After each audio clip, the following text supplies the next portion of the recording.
Dear student of class 11th, वे आँखें का तीसरा पद। बिका दिया घर द्वार, महाजन ने ब्याज की कौड़ी छोड़ी।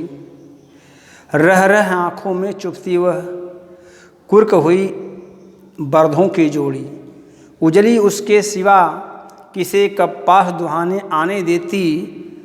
आँखों में नाचा करती उजड़ गई जो सुख की खेती। इस तीसरे पद्यांश का संदर्भ जैसे आप पहले लिखते थे उसी तरह लिख लेंगे। इस प्रस्तुत 8 लाइनों में या प्रस्तुत पंक्तियों में कवि किसान के भयंकर शोषण और उसकी दयनीय दशा का वर्णन करते हुए कहता है कि बिका दिया घर द्वार। किसान ने महाजन से कुछ ऋण, कुछ ब्याज पर पैसे उधार लिए थे, जिसकी अदायगी वह महाजन को नहीं कर पाया, जिसके कारण महाजन ने उस किसान की जो अचल संपत्ति थी अर्थात घर जमीन था उसे नीलाम कर दिया और अपना ब्याज सहित एक एक पैसे का हिसाब करके सब अदा कर लिया, चुकता कर लिया। उसका घर नीलाम करके उसने अपने पैसे की अदायगी कर ली, अपना पैसा ले लिया।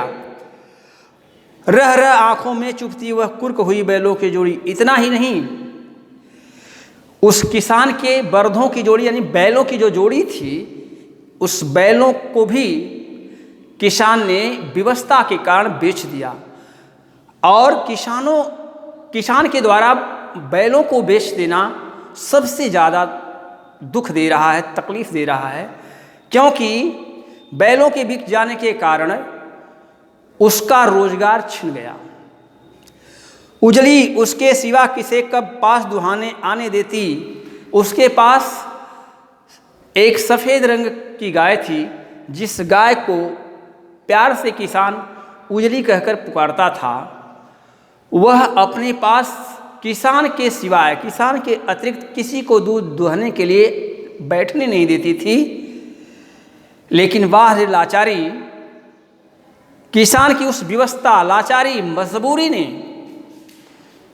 उस गाय को भी बेचने के लिए मजबूर कर दिया। यानी किसान ने उस गाय को भी बेच दिया और उसकी स्थिति फिर भी इतनी दिन प्रतिदिन दयनीय होती चली गई कि वह अपनी उन अतीत की चीज़ों को, पूर्व की जो चीज़ें उसके पास सुख संसाधन थे, उसको याद करता है। तो ये सब चीज़ें, उसकी बैलों की जोड़ी, उसकी गाय, उसका घर, ये सब उसकी आंखों में हमेशा नाचा करता था, उसकी आंखों के सामने हमेशा दिखाई देता था। इस तरह से उसका सब सुख की जो खेती थी वह सब कुछ नष्ट हो गया, दुख में बदल गया। इन लाइनों के काव्यगत सौंदर्य हैं या विशेषताएं हैं। कवि किसान पर महाजन के अत्याचारों का सजीव वर्णन किया है।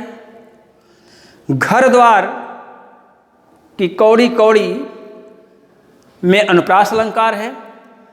रह रह आँखों में चुभती, रह रह 2 बार आया है, इसलिए इस लाइन में पुनरुक्त प्रकाश अलंकार है। अगली लाइन है यानी चौथा पद। बिना दवा दर्पण के घरनी, सुरग चली आंखें आती भर। देख रेख के बिना दूध मुही, बिटिया जो 2 दिन बाद मर गई। घर में विधवा रही पतोहू, लक्ष्मी थी यद्यप पतिघाती। पकड़ मंगाया कोतवाल ने, डूब कुएं में मरी एक दिन। इसमें भी संदर्भ आप पूर्व की भांति लिख लेंगे। किसान के ऊपर हो रहे अत्याचार, उसकी दयनीयता का वर्णन करते हुए ये भी लाइनें प्रस्तुत की गई हैं। कवि कहता है कि किसान इतना विपन्न हो चुका था, इतना निर्धन मजबूर हो चुका था, लाचार हो चुका था कि बिना दवा किए ही उसकी पत्नी मर गई। अर्थात उसके पास संसाधन की इतनी कमी थी कि वह अपनी पत्नी को दवा भी न करा सका। देख रेख के बिना दूधमुई उसके पास एक छोटी सी नन्ही सी बच्ची थी। माँ की मर जाने के बाद उसकी देख रेख न हो पाने के कारण 2 दिन बाद वह छोटी बच्ची भी मर जाती है या मर गई। घर में विधवा रही पतोह, उसके परिवार में केवल किसान के अतिरिक्त उसकी पुत्रवधू बची थी। घर में विधवा रही पतोहू लक्ष्मी थी यद्यपि पतिघाती। उसकी एक विधवा पुत्रवधू बची थी जिसको समाज ने पति के मरने के बाद पति के हत्या का आरोप उसी पतोहू के ऊपर यानी पुत्रवधू के ऊपर लगा दिया, जिसके कारण कोतवाल ने पुलिस के माध्यम से उस पुत्रवधू को थाने में बुलाया और उसकी इज्जत लूट ली। इस कारण उसकी पुत्रवधू भी पकड़ मंगाया। कोतवाल ने डूब कुएं में मरी एक दिन। जब उसकी इज्जत लूट ली गई तो वहाँ से वह आती है और कुएं में डूब करके आत्महत्या कर लेती है। अर्थात उसके परिवार में किसान के सिवाय कुछ नहीं बचता। उसकी आंखों में विवशता, लाचारी और मजबूरी है।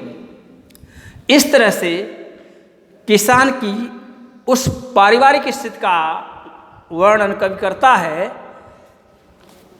जिसके कारण व्यक्ति चाहे जो कोई भी हो कितना लाचार और मजबूर हो जाता है। इन लाइनों में पुलिस प्रशासन के अत्याचारों का भी वर्णन किया गया है।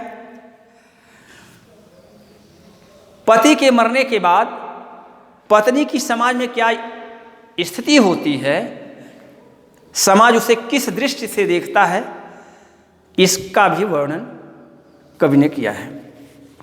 इस वीडियो में इतना ही। धन्यवाद।